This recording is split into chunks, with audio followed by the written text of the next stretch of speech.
We are good. All right, guys, welcome. My Muscle Connection number 14. We're talking about having goals, and pretty much we'll say it. If you don't have a goal, then what is your purpose? Why are you here? I think honestly, I'll go as far as say like you're nothing without a goal, because all you're doing is just fucking taking up oxygen. And we're gonna go on a more of a tangent and explain why before everybody gets pissed. But I mean, when you look at it, everybody that's seen the title, I've talked to about it yesterday when they were asking when I was working on the thumbnail, they agreed. So it's definitely true, but I think some people just don't like to hear it. Now, to start off, we've talked about this before about everybody having purpose, but without a goal. Well, your opinion, what do you guys think? If somebody's on this earth and they have no aspirations, no goal, no nothing, they're just doing their 9 to 5 trying to get by.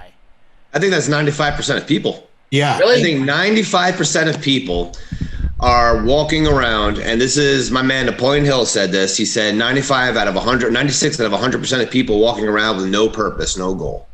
And, we talked about the importance of having a goal, but now we're really talking about the meat and potatoes. Like, if you don't have a goal, you're just drifting, man. And I've noticed, and this was one of the hardest things for me to accept, because before the podcast, before, I had any of this motivation shit or, YouTube, I would just go to work with people. And I lived in a house with 4 other guys, right? 4 other dudes, right?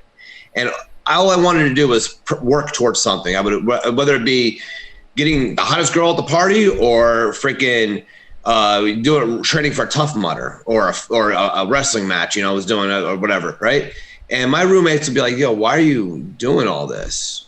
You should be relaxing, man. Like, the weekend's here. And this is their mentality. I thought I was fucked up because I want to do all this shit. And, winning speaks a different language, and it sounds weird to other people because that don't speak it. It sounds like they don't speak that language. So, yeah, I think that 95% of people are walking around without a goal, without a purpose, without anything. They just go to work and go home and watch Netflix. Yeah, you took the words right out of my mouth there, Dom. And I want to add to this. I think like having a goal is great, but I think a lot of people get stressed out by the idea of having a goal. Why? Because they're outcome dependent. So there's a difference between having a goal and being outcome dependent, and having a goal and being outcome independent. And why is that important? Because when you're outcome dependent, you start to expect results really, really fast. They don't happen that way. It's like you get a magic pill and you swallow it, and then boom, you're different. You've achieved what you've set out to do. It doesn't happen the way I just described. But If you're outcome independent, what happens is, yes, you have a goal. You have an overarching theme of a goal, and you're working towards it one day at a time. You're taking one day at a time, one step at a time. That's a better way to live, because there's no stress. You don't put pressure on yourself, but at the same time, you're motivated. And we'll talk about motivation a bit later, but essentially, you're moving towards the goal, and you're keeping track of your progress every single step of the way, every single day. You're like, okay, I did this today. Good. What more can I do? What kind of resources can I put towards this to make it better the next day? And so it just builds. It's like Lego. You stack it and it just builds on top of each other. And that's just a better way to live. So I just want to make that clear. I want to make that distinction. So what I heard this the other day. It was along the lines of, was it a goal is only impossible when you set a timeline or set a deadline? A goal is what? A goal is only impossible if you set a deadline. I think there needs to be one, just so, like, at least for checkpoints, there needs to be deadlines. But what the person was trying to express was that if you say, "Hey, I'm a couch potato, I'm trying to be a bodybuilder in 6 months," it's not going to happen.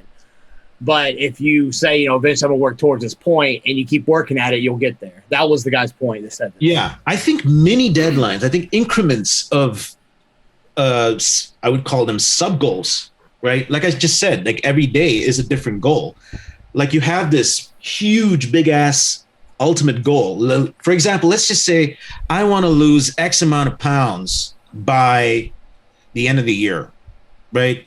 Am I going to go into some crash diet, starvation diet, and all that bullshit? No, I'm going to look at my life. I'm going to look at my daily life, what I do every day. I'm going to make certain changes to my daily life every day, certain habits in terms of nutrition, diet, what kind of exercise I need, maybe hire a personal trainer or coach to look at my daily life and make changes accordingly so that it's safe, healthy. And then every day is a new goal for me. It's like, I got to try this workout tomorrow. I got to switch up my diet tomorrow to something else that's going to help me out. I got to switch over the supplements to see what that could do. So it's, again, all these mini sub goals that lead up to this main ultimate goal. So I think mini deadlines is a little bit more reasonable. I think deadlines are 100% necessary and vital. Otherwise, it's never going to happen. For me, deadlines is when magic happens. When you say, I'm going to get this done by October 15th, then and you start working towards it, you'll be amazed at what you could accomplish from there, the time that you just seem to find, the things that happen your way. If you stay, focused with it, positive attitude and strong belief, things will happen. If you just say, yeah, I want to be a bodybuilder. All right, cool. When are you doing it? When I'm ready. That's what I mean? It'll never happen. Deadlines are vital. And actually in the book, Akira, that I'm going to send you today, my portion of the book we're working on, I have a whole chapter specifically just on deadlines, because I think deadlines are what make and break millionaires. I think deadlines are also what causes you to show up on time, because I think deadlines and showing up on time work hand in hand. If you set yourself a specific time to, let's say you're gonna do a bodybuilding show in 4 months, right? I'm gonna do the Paradise Cup, because that's how it worked for me. I'm gonna do the Paradise Cup. Yeah, but Dom, you're fat. Well, that means I better show up now and I better start working, because I started my first show, I was fat, right?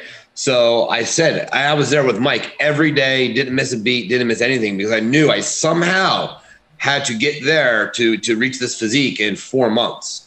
I knew 2 months wasn't worth it. You know what I mean? These are realistic timelines. And I think I want to emphasize that is we have to set realistic deadlines and not just set a deadline and say, okay, in 2 months, I want to lose 140 pounds. You got to be realistic with yourself. Yeah. If you can do that, brilliant. Hats off to you. But if that's not something that's aligning with what's inside of you and you're going, can I do that? And you self-doubt, stop right away. Yep. You got to set a realistic deadline. There was an incident where, and I agree. I do think there needs to be deadlines. They need to be realistic. I think this guy was just he was doing a seminar and he was trying to take pressure off the people he was teaching and to not make them try to rush into whatever they were doing. Now, my job operates better when I have deadlines. For instance, the last time the Hawaii Pro came down, they had an NPC show attached to it. So there was an amateur and professional show. I was getting somebody ready for figure. And everything was going good, but about 6 to 8 weeks out, we were like, this is not going fast enough. Something's wrong. And I sat there and looked, and I was like, okay, now I got to reach deep into the knowledge I have and actually come up with something that I haven't done before, but the science maps out. And I did. And that 6 weeks is the fastest I've ever seen anybody change in my fucking life. She showed up, won overall figure, and just killed it. And I was shocked. Like I said, I think I still might have some of the pictures, but I wish we had the pictures of just that 6 week period, because the change was just uncanny.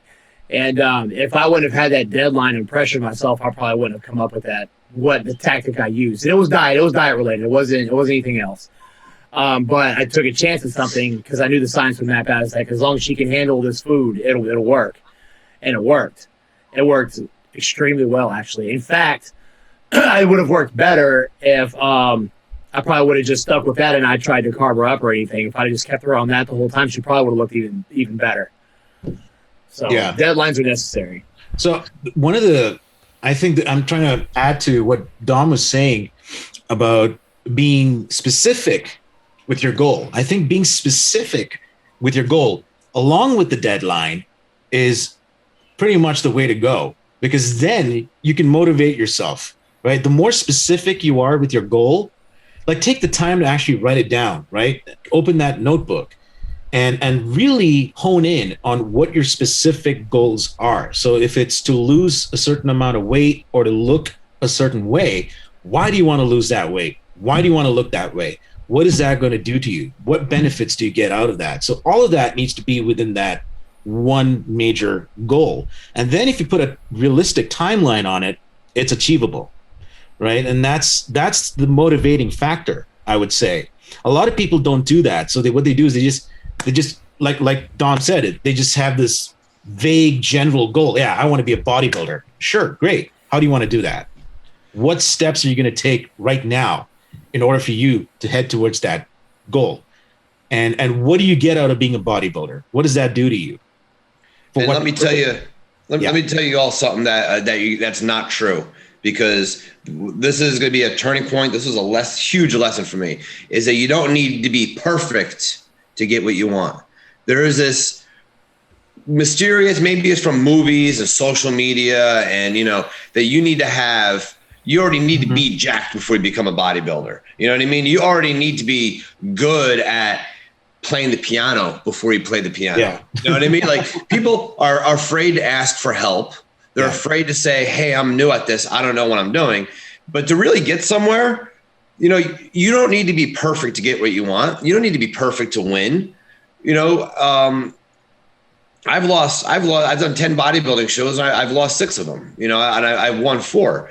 I obviously we focus on, what my wins and doing, good stuff, but you don't need to be perfect to get what you want, to have what you want. Just, if you're watching this right now, there's probably a record you should have fucking put out already, a fucking game you should have done, a business you should have started, but people are too scared, because if it fails, one, you're right about what other people think, right? Because once you fail, you lose, right? You're all worried about what everybody else has to say. Yep.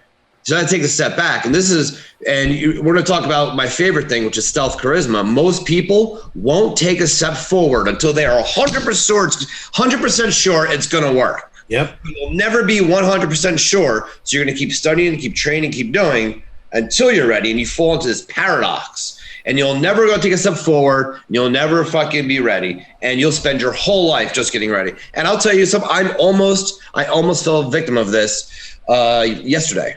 And believe it or not, I cried. Look, this shit crosses my mind too, man. I'm fucking normal. I'm not a superhero, anything. I watched the Europa. I looked at those top 5, and I was like, I don't think I could have beat these guys. Maybe I need another 6 months off. And I said, what the fuck are you thinking? I hit myself. I was like, stop. That's not the attitude to have. Otherwise, I'm just going to fall into that loop. You got to take that fucking step forward, that absurd step forward. When you don't know what to do, a crazy bold step forward, absurd step forward. Yeah. And that's the importance of having a huge goal. There's times you have no idea what to do. No idea, especially if it's a realistic goal. You have no idea what to fucking do. Take that step forward. If it doesn't work, guess what? Okay, now we try something else. That's really that simple. Yeah. And I think, well, just look at the self-help industry. If you go to a bookstore, why do you think those books sell the most? Because people just keep hoarding those books. They don't do anything with them. They'll read them. So like, oh yeah, okay, cool. This is what it says. Well, they lie to you. And then they lie to you. And then they'll just store it on the shelf, and it doesn't go anywhere. It just gathers dust. And then at some point you'll have a garage sale. You'd be like, oh yeah, I got the self-help book here. You want to read it? Didn't do anything for me. Tony Robbins had a YouTube, the 5 steps to success. Now, granted, I love models. I do. I love models. I love like the Napoleon Hill. He gives his steps. I think they work great. The tools work great combined. But there's more than 5 steps. Otherwise, we'd all be doing it. We'd all be successful. We just follow these 5 steps. No, man, the steps for you, Akira, are going to be different. Jed, we're both bodybuilders. Your steps may be bigger than my steps. Absolutely. Sometimes, and then when you're on those steps, like yesterday, for example, right? Amanda's fucking tire blew out. I had to go pick her up. I had to go do this, I had to do that, right? She's walking those steps, and she just fucking hit quicksand and fell. Sometimes you do need someone to pick you up to help carry you up those steps. Everybody's steps are differently. Yeah, there's a beautiful saying. There's a beautiful saying from the movie The Dark Knight. From Batman Begins. One of my favorite quotes. Why do we fall, Bruce? Because we learn to pick ourselves up. That's a beautiful fucking quote. I will never forget that. I actually live by that. That's why social media lies, because it shows all the great stuff, but never shows the falling down, the shit breaking, the fucking, oh my God, what am I doing? Oh my God, I'm gonna fail. What if I fail? Holy shit! It never shows any of that. Exactly. So what now? When you go try and figure out a way to connect this analogy so you understand. When you go for a job, most of the time they want people with experience, right? On the job training is always very valuable. Yeah. So, but if you get caught just with the degrees, you did all the knowledge, like Dom was talking, you do all the learning. I mean, you may look more qualified, but you're going to go in there and it's, how the fuck is it? Well, this is what I'm trying to say. If you just sit there and you get caught in the paradox, in just learning, waiting till I'm ready, once you finally make that step, if you do, there's still all this experience of fucking up and stuff that's going to happen that you would have already gotten if you'd have just taken a step forward to start with. That's when the fucking learning begins. Yeah, you got your base. I got my base knowledge as a trainer, but when I dove into it, the amount I learned was exponential compared to what I learned out of those fucking books. So yeah. That's what I'm saying. That's why on the job training experience is always more valuable than somebody with just a fucking degree, because you did all the book work and stuff, but you have not gotten into shit and gotten experience with management or in this type of career where people fuck up what you got to do. You don't have any of that.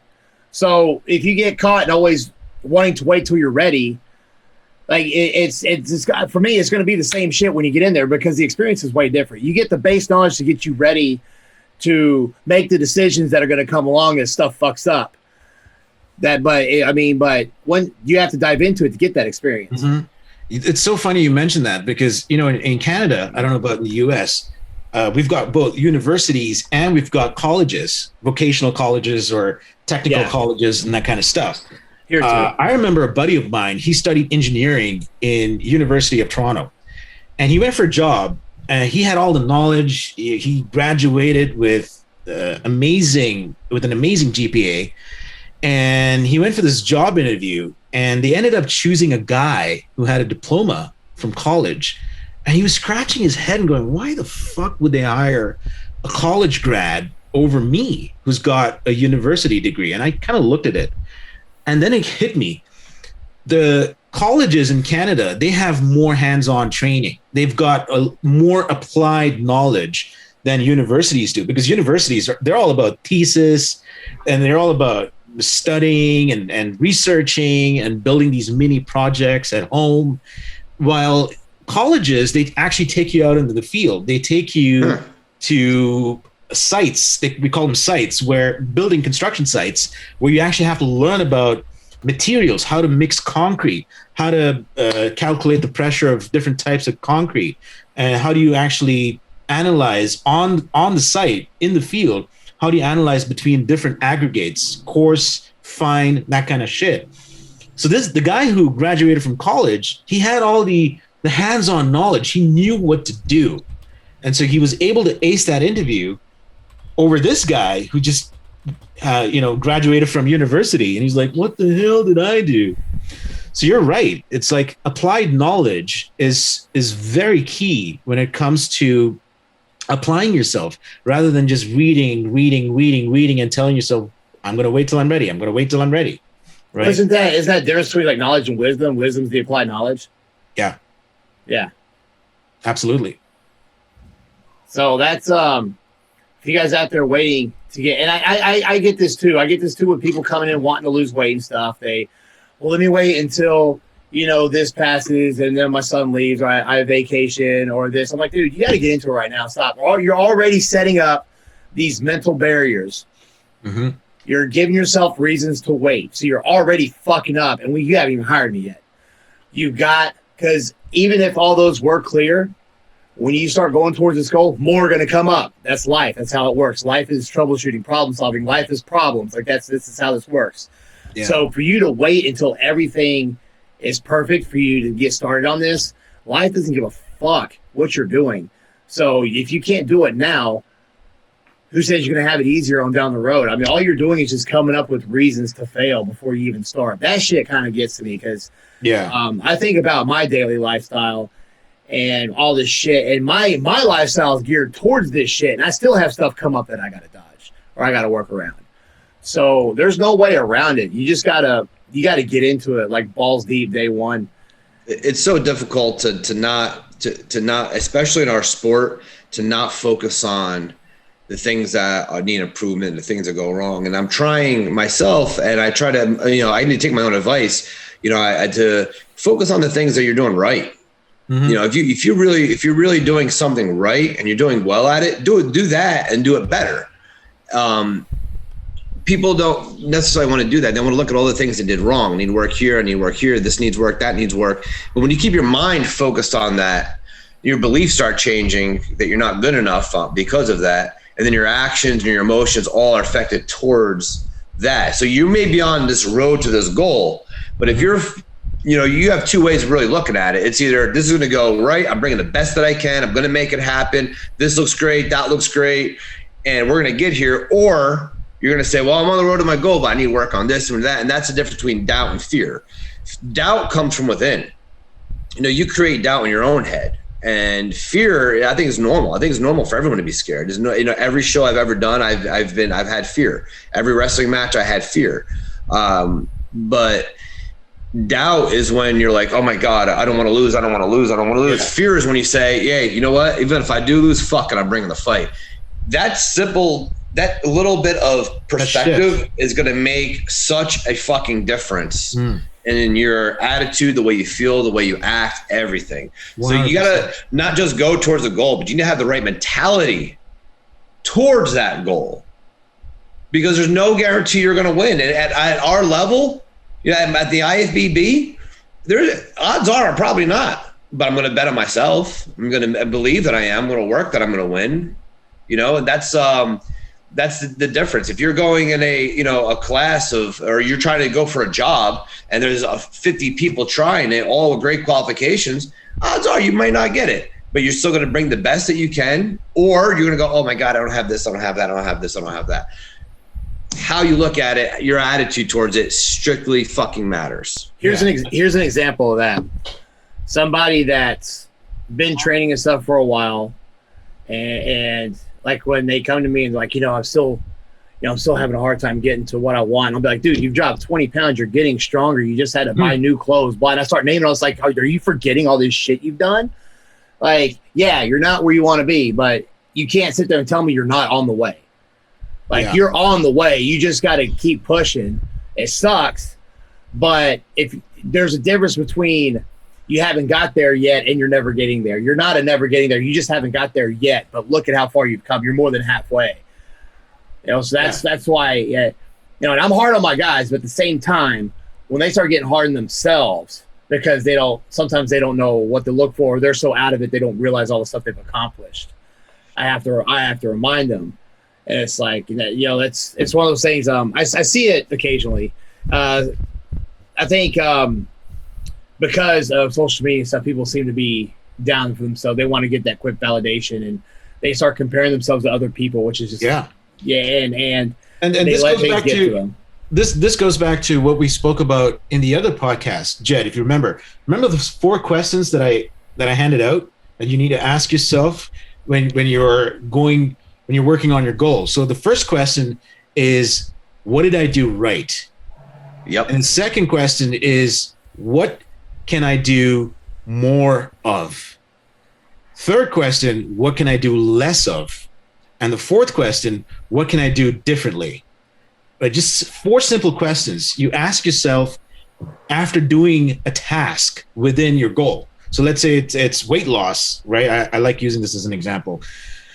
So when you're down on yourself, you're like, shit, I could have done better. But instead of telling yourself that, look at it and go, well, what did I do right? Well, I did a certain amount of reps. I did this. What can I do more of? Maybe I can push it to 20 reps instead of 19. Or what can I do less of? Maybe I want to stop working constantly on my legs. I want to focus on my abs more.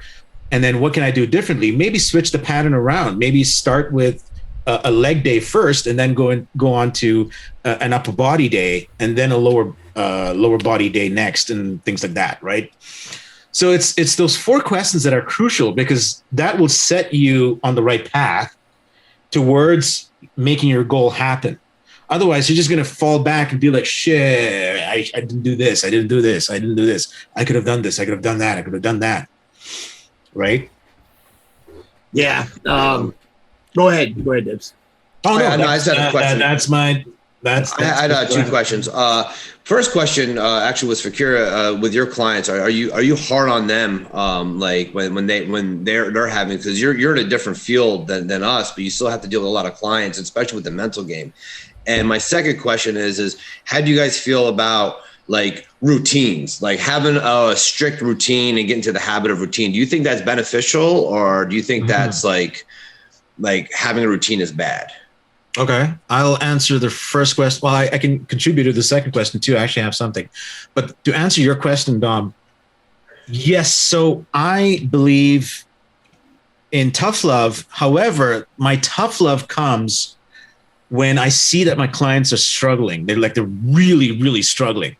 So what I do is, but rather than, start to talk shit to them and shit talk them into and scaring the shit out of them and saying, hey, you know what, if you don't do this, I'm going to drop you as a client. I don't do none of that. All I'm asking them a very simple question. How valuable is this part of your life? How valuable is it? What is it worth to you? Do you really feel you're getting your money's worth from this level of coaching? Because if not, I would love for you to tell me right now so you can stop this now, because I don't want to waste your time. I don't want to waste my time. And if you're not putting in the effort, it's just not going to work. So that's the kind of, I wouldn't call it an ultimatum. It's just a reality check. It's a reality check. It's like, wake the fuck up. You either get what you want or you don't get it. Mm-hmm. Right? It's 100%. And I do this before I sign people on. I'll tell them straight up, listen, this is what it is. I need two things from you. If we're going to get started, I understand what your objectives are. I understand where you're coming from, but I need two things from you: 100% commitment and dedication. Because if you're not giving me that, I don't want to work with you. I absolutely do not want to work with you. It doesn't matter how much gold you have in bags. I'm not going to take it. Because you can pay me all you want. Result, right? Yeah, you can pay me all you want. I mean, I'll take your money, but you're not going to get anything out of it. So if you're not going to get anything out of it, then I don't want to waste my time doing it, right? And that's the way I present myself. Okay. What do you guys feel about like routines, like getting into a routine, a daily routine, daily system? Some people say that's bad, is to get stuck into routine. I love it. So I just want to hear your guys' perspective. Yeah. I'll let Jed go first. One of the things I always tell everybody is you're a product of your lifestyle. What you do every day from sun up to sundown, even when you sleep, determines who you are, what kind of product you become. So if you get up and you look in the mirror and you are unhappy with that product, you have to change your routine. That's just how it is. Now, talking about goals, that routine is a goal. Like that, This is what you have to do every day, step by step. And now you're in experience to learn, because life is going to throw wrenches in your fucking routine, and you have to learn not to dodge them, but to deal with them and still stick to the routine or get back on the routine as much as possible. The amount of shit a person can learn from that alone can put you miles ahead of the majority of the population on this planet. Because, and that was one question I was going to ask, is what can you get from having a goal even if you don't achieve it? And that's one of the things. Like, you're on this routine, there's nothing that can stop you at this point, which usually means you're going to hit the goal.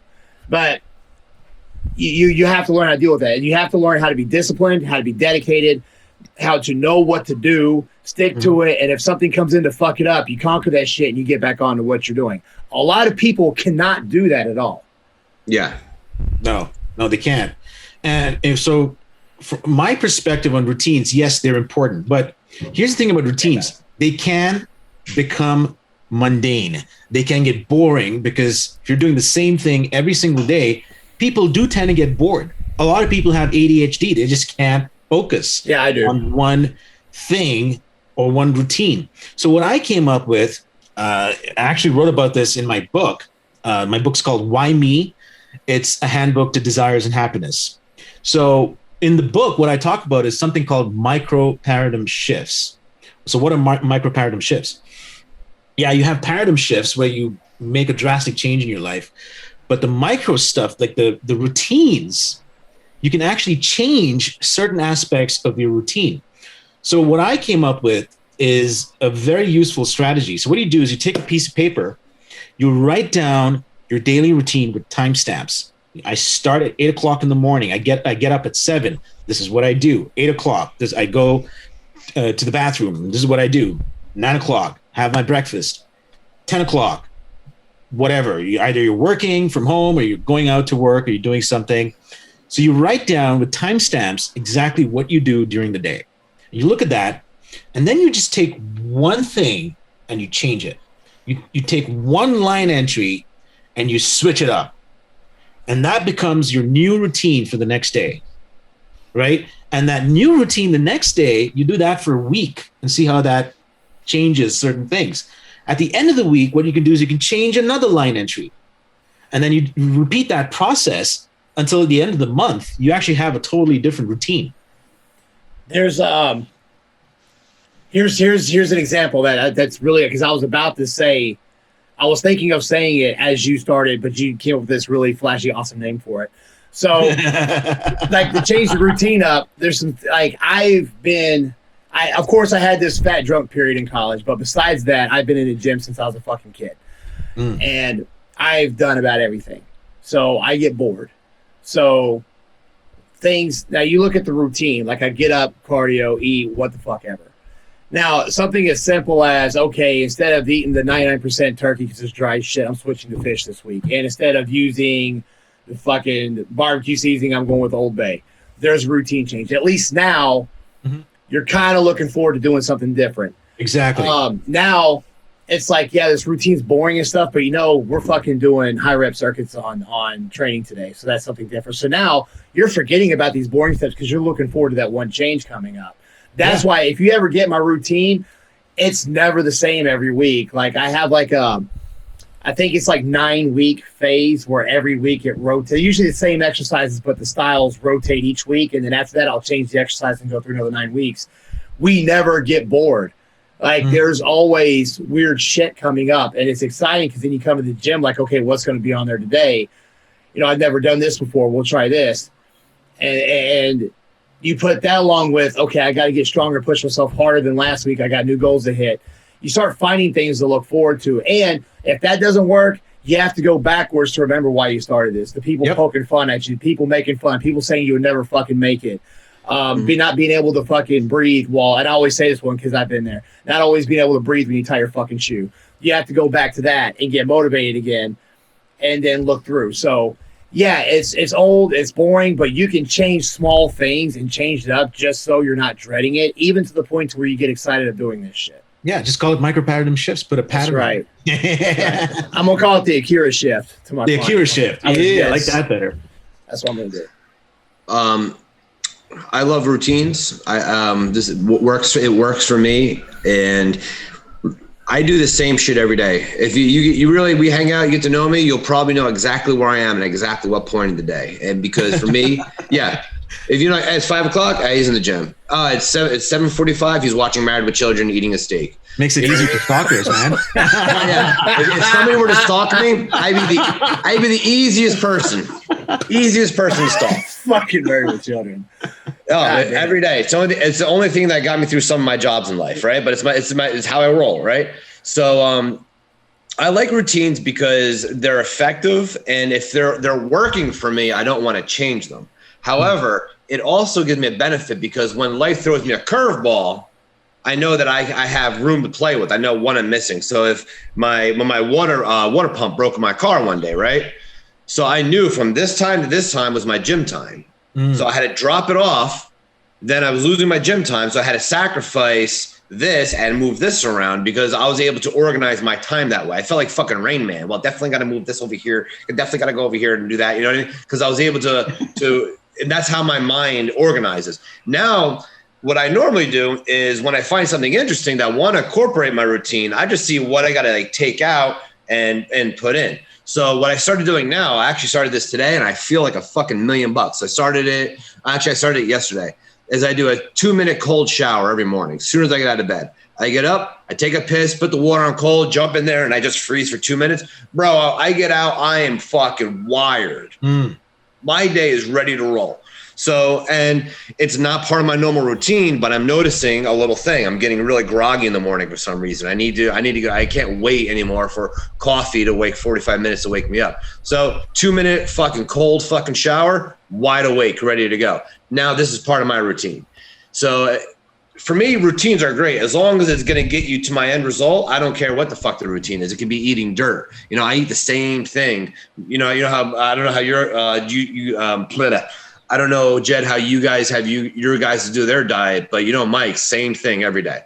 You know, 7 ounces of ground turkey every single day, 7 days a week, 5 times. That's how Mike eats. Mike, dude, when I first started there, you can ask him about this, so that he didn't have to worry about, because he was big on efficiency, because he was still kind of training and trying to do stuff. He would come in with like 2 turkey burgers wrapped up in saran wrap, frozen. And he would stock them in that freezer upstairs. And in the morning, he would lay them all out with the bags of sweet potatoes. And every 2 hours, he would eat 2 turkey patties and with nothing on it and the potatoes. And he did that all the time.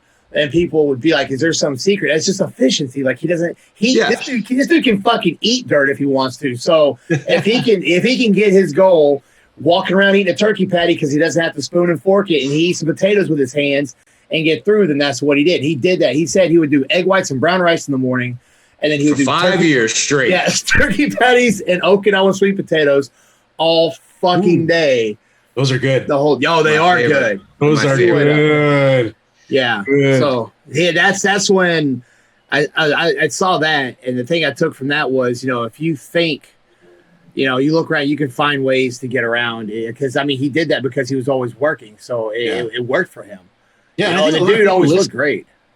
Yeah, I think a lot of people listening to this too, they find it hard. I mean, a lot of them, they can't focus on one thing. They're like, it's like a dog trying to like focus on something. It's like squirrel, oh, bird.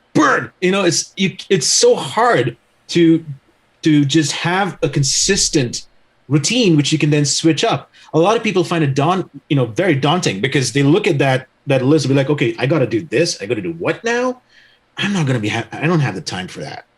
Right. So I think the only motivational factor is, again, going back to why you want to do it in the first place. Right. This goes back to what you were saying, is like, why do you want to do what you want to do in the first place? What is that going to do to you? And then, going back and starting from scratch again and building it up again. That's the only way to overcome this thing of, I can't focus on this shit. Right. Yeah. One thing I want to ask before I forget, we talked about why setting one, why even go on the journey, even if you don't reach it. What can you get? And we all know the answer, but the people need to hear it. What can you get out of failing the goal? Before, now, I know what you're going to say, Akira, but before we change the frame of that word, what, and I said, I think I was talking to Dibz yesterday, and I said it about losing. Or I was talking to, it was him, or I was talking to somebody in the gym. I forget, because I'm ADD as shit. I can't remember names or nothing to save my life. What do you get from losing? So I got a lot to say about this, because this is a very sensitive subject. We got time. Go ahead. Go for it. We live in a society today where losing is becoming acceptable for the wrong fucking reasons. All right. It is okay to lose, but it's not okay to not try. It's not okay to not give your best. It's not okay to not bring the fight. I hear a lot that losing creates character. Well, how much fucking character do you need, man? I'd rather be a winner with no character than a loser with a lot of character. I think that failure, my dark side is filled with failure. My dark side, my past, filled with it. My brother talked to me about this the other day. He said we lived in a house where we were told on the daily that we were going to be failures. Anything I wanted to do was laughed at. You'll never do that. You'll never do this. You'll never do that. You'll never do that. You're going to fail. You're going to fail. You're going to fail. And it took me years to fucking correct all of that, which explains why I am the way I am today and how aggressive I am. So failure is really how you use it. You're either going to use it to make yourself better, or you're going to use it as a crutch and give up.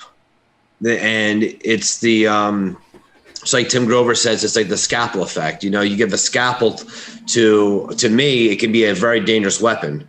You know, it could kill somebody. You give it to a surgeon, he's going to know how to use it to save someone's life. Mm-hmm. So failure is part of it. We're going to fail at, you know, especially if you're starting off, it's all part of the game. You know, I came in last place at my last show, my second pro debut. Like, they looked at me like, get the fuck off, you're a junior, right?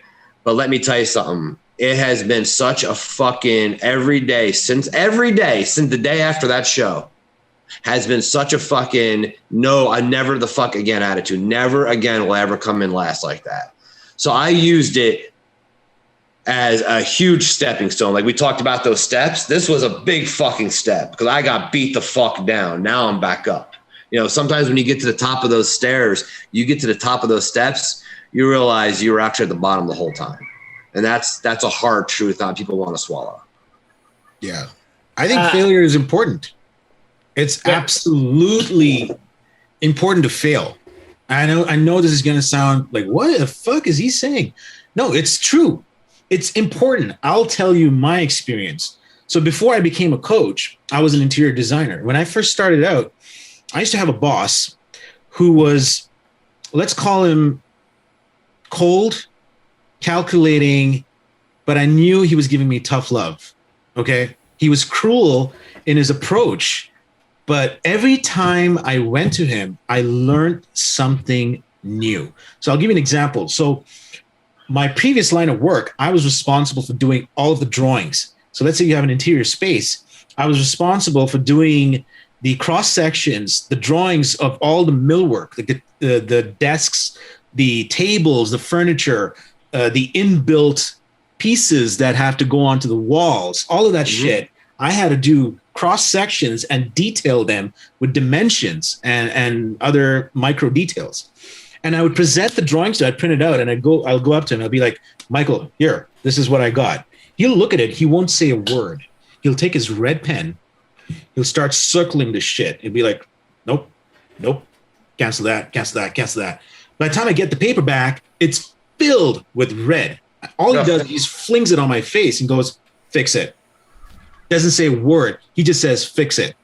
So I'm looking at this sheet of paper and I'm going, now most people would go, what a fucking douchebag. I looked at it and went, okay, well, that's interesting. I thought I did this.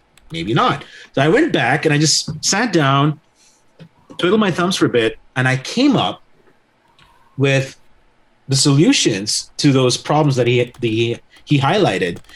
And I learned something from it. I was like, wait, I'm actually learning as I go. This is incredible. Why was I looking at my past failures as failure when I could have just looked at it and gone, well, actually, now I can learn something from this. So it's very important to fail. Very, very important. If you don't fail, you're a fucking robot or inhuman. That's what I Is there flaws that make us human? Yeah. It's the flaws that make us great. We're always striving for perfection, but we don't realize perfection comes from the flaws. Yeah, we're all fucked up.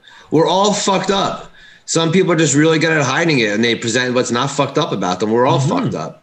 Every one of us. Yeah. Especially the more I'm learning, and I'm admiring. I'm spending a lot of time. Really, I'm not sure if you saw my post, Akira, yesterday that I responded. What's his name? Asked about how do you find the meaning to life? Oh, there, that guy. Yeah. I read. You know what I mean? But my response to him, I think, was very profound because the more I'm studying, like reading about Michael Jackson and Arnold and stuff like that, these are people who know exactly who they are in life. They know who they are and they know what they do. And when I say what they do, I don't mean your job.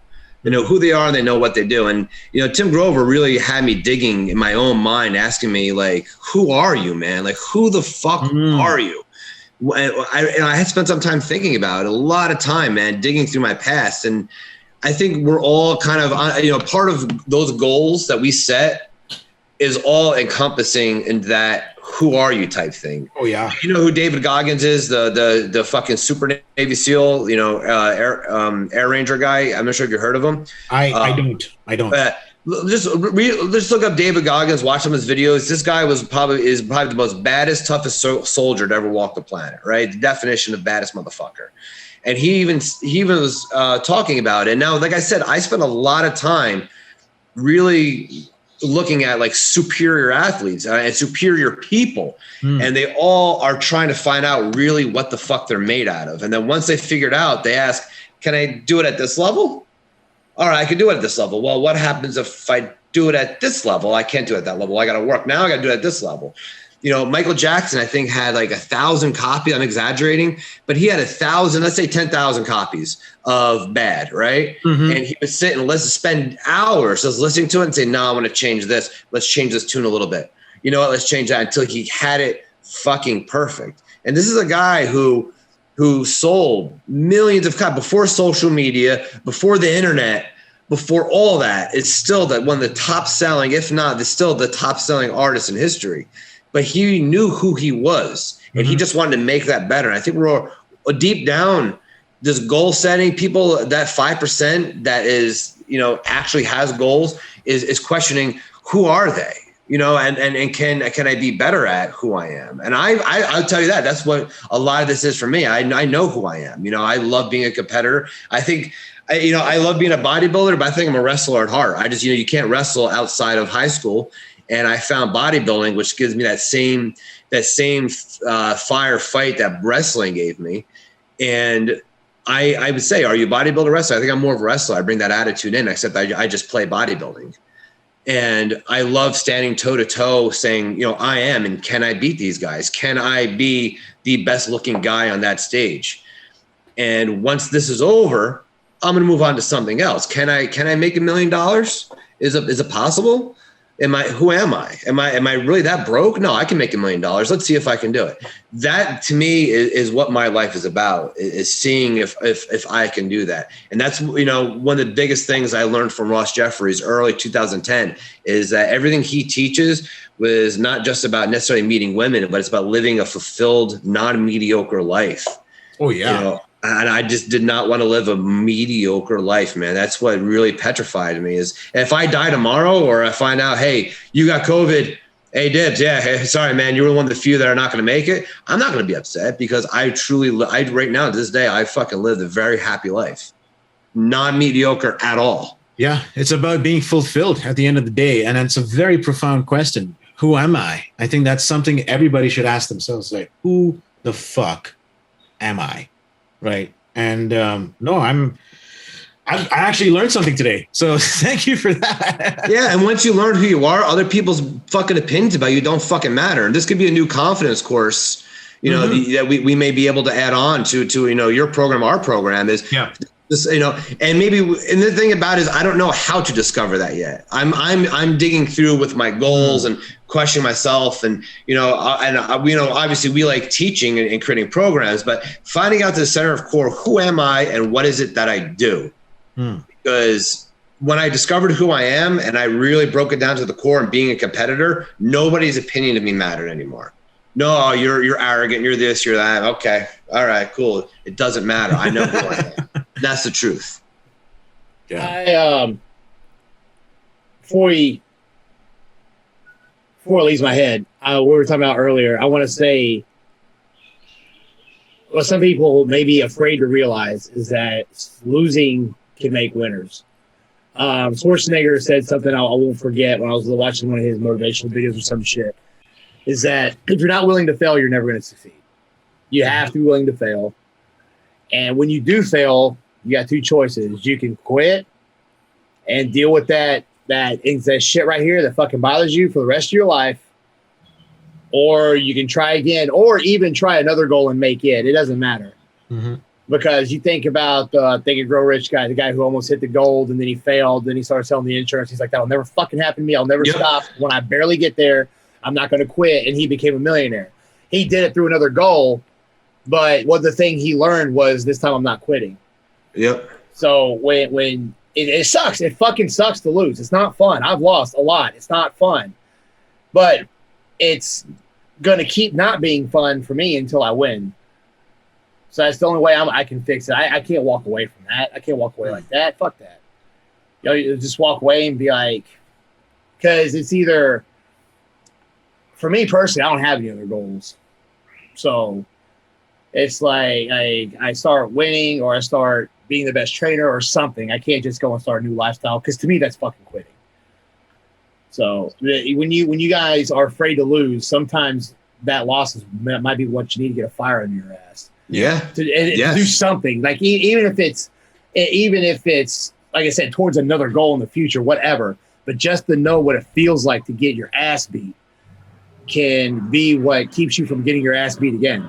Yeah. Especially in our sport. Yeah. You know, you go those 4 months of grinding and you look over and you're like, man, they think that guy looks better than me. You know what I mean? Like, especially as a man, you're standing there flexing your muscles and, well, that guy's better looking. Like, that's a hard fucking guys, kick to the nuts.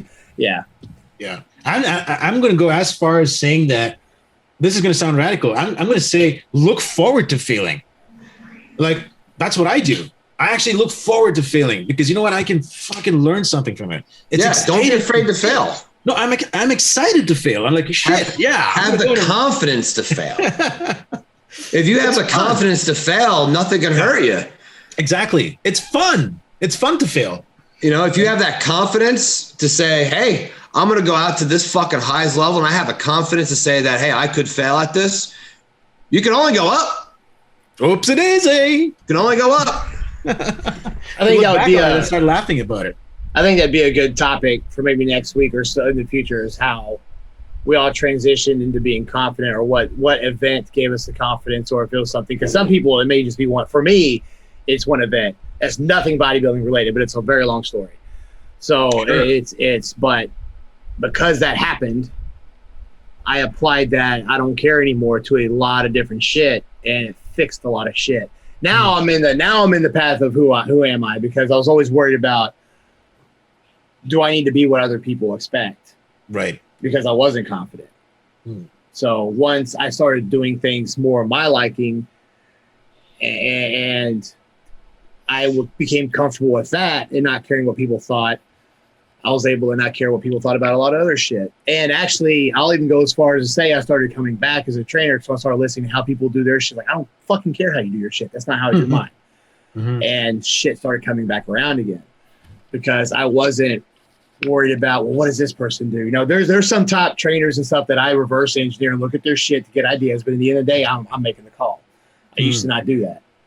So the confidence from one thing can spread on to the rest of your life if you know how to do it. But for me, it was more of a, I don't know. I want to say a wake up call or something. It was kind of a freak thing, maybe, but it worked. Another great tool too has crossed my mind. Akira, I think you would maybe agree with this is and Jed too is you know have a model of somebody who's kind of already been successful in what you're doing. Yep. Absolutely. And I think that in everything that you kind of want to do in life, there's somebody who have made or has already probably done it. And if you can just model their attitude and try to do it a little bit better, you know, and I like to model the greats. So for me, big thing for me is, you know, being 30 years old, you know, living in Jacksonville, you know, I wanted to go out on a Friday, but I was in bed by 8, getting up at 6 to go train. I thought that was kind of weird. Like, you know what I mean? Like, oh, I'm not living my life. I'm not out partying. You know, there's that stereotype of you're not doing that. And I wasn't afraid to admit that. And so many nights I went to sleep at 8, woken up at 6, and everybody's still drunk and passed out. And I'm over here making my breakfast and going to start my day. And they're looking at me as I'm the weird one. But then you look at all the greats. The greats are like, hey, I ain't got time to fucking go out. You know, there will be a time to celebrate. I didn't win yet. I'll celebrate once I win my show or I win my competition. Then I'll go out on that Friday. But too many people are celebrating and they got nothing to celebrate. You know, they work Monday through Friday, and then Friday night comes around. Woo, go party. Yeah. Saturday. Yeah. We'll do it again tonight. Sunday. Oh, I'm so fucking hungover. I'll fucking work tomorrow. Right. What are you celebrating, dude? Like, what have you done, motherfucker? Yeah. What have you done? Who is you? Exactly. Yeah. There's two guys that I go to when I kind of get like slacking. And that's Jay Cutler, because when I saw him, I was like, I want to do that. I always thought bodybuilding was like not for me. It was gross, disgusting. I saw Jay Cutler in a Muscle Tech ad, and I was like, if I could look like that, I'd totally fucking do this. And then when it comes to mindset, I look at Dorian Yates. Every time I listen to a podcast from that guy and talk about how his thought process was, this motherfucker was manifesting before he knew what manifesting was. And he was living the life of a pro bodybuilder, like early in the career. He was one of the most hardcore motherfuckers on the planet. Yeah. And even the more spiritual journey stuff he's doing now, I like to listen to. He has some very good insights on that, because I know he messes around with the ayahuasca, DMT, and stuff, and he's really making some discoveries on it. And I like listening to that too. But he still goes back when he talks about how his mindset was winning the Olympia and training. And I'm like, fuck, dude, like, how can you not listen to that? And then if I was listening to that and going to the gym and half-assed, I'd be letting myself down. I can't do that. So I those are two guys that can keep me on track. There's a few things I've been doing that I like, and I stole this kind of from Think and Grow Rich. I just modified it a bit. Is Napoleon Hill said that, once a week he would have an imaginary meeting. I'm not sure if you remember this from the book yet, I do remember. right? With people you idolize, and since you know their personalities, you just have an imaginary meeting with them. Like, hey, this is what I got going on. How do I handle this? And think about what they would say. If you know C.T. Fletcher, you know what he would respond to your question. So you can have an imaginary meeting. So I kind of do that actually in the gym, believe it or not. So I do two things in the gym that have been actually helping me. So even if you don't live the gym life, you can still apply this message. You know what I mean? Just find that idol that you can't talk to and imagine what they would say. Is I would imagine training with C.T. Fletcher, or I would imagine training with my old high school wrestling coach, Pete Isip, who was a fucking maniac, and imagine what they would say or do and how they would push me. So that's the one thing. The second thing I did was actually I modified what Akira told me. Is remember we talked about earlier in our superhero pose? Yep. Right? So I kind of do that, but I was when I trained legs last time, I was on my last set. I was dying, bro, dying. And I imagined myself in the last scene of Endgame when Thanos had to fight. He had to fight Iron Man.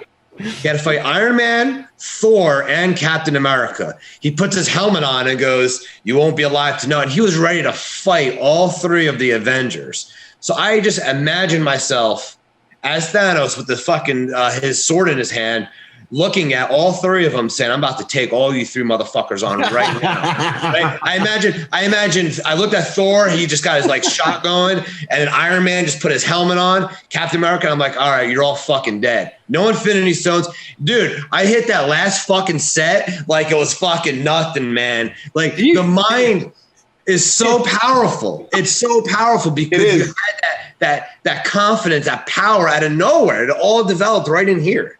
Right. Can you imagine if like three people were walking by you and you're looking, I'm going to take all you motherfuckers down? Oh no. My training partner, Sam, says all the time, because I'll be in the zone and I'll start saying, be like, I will start quoting and be like, "You couldn't live with your own failure. Where'd that take you?" Back to me. And he's like, he goes, "I hear you, dude." He goes, hey. No, my answer is to people when they say that, "Hey, sorry, man, this is my headspace." This is my headspace. No, I'm just messing with you, man. Yeah, it's true though, because people are worried about what are you going to say. They see you in there zoning out, quoting Superman, quoting your favorite superhero to get you in the zone, and hey, it's my headspace, dude, not yours. Like, let's leave this dude alone. Let's just. You know what? What I think about health, because like sometimes I'll get to a set and everything will stop, and I know if I just push a little harder I can get another couple rests, but a lot of people will just stop because they don't realize what's fucking going on, like the muscle failure and shit. I think of either like a frequency or a cell phone signal that gets greater. I don't know why, but I think about that as I'm outputting more this time than I did last time, and I think about it's not the cell signal, it's another. It shows like an antenna, and then the half circles coming out. I think of that getting bigger. Yeah. And then I'm like, okay, it's like I fucking ate a sensu bean or some shit. It's like I'm fully good, ready to go again. And I'm like, I'm outputting more this time. And I don't know, I can't remember where I got that idea from, but it's just it's quick, it's simple, and I know the resemblance of what it's telling me when I think about that. You're visualizing. That's very powerful, actually. So we can talk. There can be a whole other topic about this. Visualizing is so important, and I know Dibz does it. I do it, and you're doing it too. That's amazing. What I do is I visualize what it would feel like if I. So let's say I set a certain goal for myself. Let's say I want to become. This is just hypothetical, by the way. I want to become a successful motivational speaker, standing up on stage and commanding an entire audience. So what I would do, I'd look at videos of successful motivational speakers, and I actually put myself in there. I just visualize, okay, I'm in that suit. I'm in those shoes. I'm projecting this vibe. I'm looking at all the people sitting around me, looking up at me. How would I feel about this? Yes, take on that feeling. Resonate with it. Where do you feel it in your body? Like, really pay attention to it, right? Use all 5 of your senses to make that happen, make that a reality. Once you do that, oh my God, the feeling is incredible. You actually push yourself forward. You'd be like, okay, now I know what I want to do. This is exactly what I want to do. And I think Dibz does that beautifully. Yeah. Yeah. Well, we're about, actually we are right up on the hour. So I think we can do another full topic on the power of visualization. Since we're already I think people need that shit, man, because they don't. I think half the reason why I just got off the phone with somebody before we came on here, I was telling you all about it. I was like, you have a chance of doing really good at this your first shot, but you got to understand what it takes to your part. And you have to be, as I told you, like, you have to be able to see that too. Because if I see it and you don't, this shit ain't going to work. It doesn't work like that. I can't want it more than them. Yep. That's one of my weaknesses, I'll admit, because I want to see it happen. But when I want to see it more than them, then there comes a lot of fighting and shit. Because there's a whole bunch of exercises. Yeah, sorry. There's a whole bunch of exercises that we can do live. I can show you guys exactly what to do with visualization and the power behind visualizing your goals, your dream, whatever your aspirations are. You can make it happen if you can paint the picture inside your head and start to really feel what it's like to be in that picture, right? So we can go over that. That'll be an entire topic that we can really expand on. Before I go to bed at night, actually while I'm going to sleep, because I always let my mind fucking wander into whatever weird shit comes in my head until I fall asleep, because I can't just let my mind be blank, then I start getting paranoid as fuck. So I started thinking about how the call outs and the posing routine and stuff goes, and the prejudging when I come out, how I'm going to look, how I'm doing my transitions. Why can everybody not stop looking at me when I'm doing them? What is it that I'm doing? The certain tweaks that I'm doing that's better than everybody else. What is it about the physique that's going to be something people haven't ever seen? This is shit I think about. I even think about as far as like the type of dryness and crispiness I want. Like I always, if I had to relate it to something real quick off the top of my head, if you look up Dorian Yates' 1996 German Grand Prix, God fucking damn it, that dude was shredded. Like paper thin fucking skin, big as shit. There wasn't anything on his body but fucking muscle and maybe a little bit of skin. And I'm like, that's what I want. That's what I want to show, even to the color, the tan and the trunks, everything. And I try to remind myself to go through that routine as I'm trying to go to sleep at night, because I stopped just letting my mind wander. Because I'm like, if I start wondering about all this shit, doesn't matter. That's what's going to be coming to me. I don't want that. Put that shit away. And I think doing some of this stuff, maybe even subconsciously, when I go into the gym, I'm more focused training other people. I'm more focused training myself. I'm more focused working out, because now it's like almost like I've gotten back on the tracks and realigned everything. And okay. It's how I used to think when I first got into this. Before I knew what the fuck I was doing, I kept fucking up and failing all the time. Now, I'm not saying I'm perfect, but I'm a lot better off than I was when I first started. So maybe I need to start thinking like I did, start visualizing like I did when I was younger. And maybe it's going to happen. Like I said something to myself the other day when somebody asked me, I don't know if we were talking about stock or whatever, but I was talking about when this goes up and they're like ifs. I don't do ifs anymore. I don't do ifs anymore. No ifs. I am trying to take that word out of my fucking vocabulary, because if I say if, that's me thinking there's a small percentage of chance it's going to fail, and I will not fucking tolerate that anymore. Yeah. You're casting that doubt. No more ifs. Beautiful. I would rather say it's going to happen and be disappointed because I had the balls to take that step. Because to me, if is like standing on the fence, like no matter which way it goes, I'll be okay. Fuck it. That's not how you make progress. Yeah. You don't do that by treading in water and seeing which way it goes. You don't. You fucking take a leap somewhere. So it's yes, it is going to happen. No more ifs. Actually change the if to a when. When. Fuck. That's good. Yeah. Like, you'd say, it's just telling yourself or asking yourself, if I was rich, no. When I'm rich. When. That's going to happen. When I'm rich. So it's like a time you're setting for yourself. Surprisingly, I say that one a lot because good. That's good. I have a lot of plans to, not a lot, but I already have plans on what I would do, who I'd give back to, contributing to the community, crazy shit I'd want to build just to have it, all kinds of shit. Yeah. Almost like I know I do it to the point where I know it's going to happen. So I just got to keep working because it's going to happen. I'll be fine. Like one of the things is, I don't know if I told you guys last time, but having my own gym with my own rules, but then on the other side of the lane, having like a fucking gun range, just something stupid like that. And then have like a place with grills and shit where people could cook their food or grill out or whatever. Or like Christmas or like a holiday, I'd have all the gym members over and cook out and shit. And I was talking about it, people like, dude, that's kind of crazy. Like, yeah, this might be a good idea. Make it look like this. Yeah. I have a big ass like airplane hangar gym, then on the other side, like on the weekends, have a gun range or some shit. I would love to do that. So, yeah. All right, guys. Anything else? Nothing. Another great one. Yep. Everybody, thanks for listening. We'll be back next week, probably. I think we should either go with the confidence or visualization. I might not be here next week because I'll be flying out. I don't know if I can't promise I'll be here. Because I've been taking my trip to Jacksonville. So just to give you guys a heads up. Yeah, I'll be here. That's fine. Or we can talk. We might can make the workout somehow. Yeah, Yeah. All right, guys. Take it easy. I'll see you later.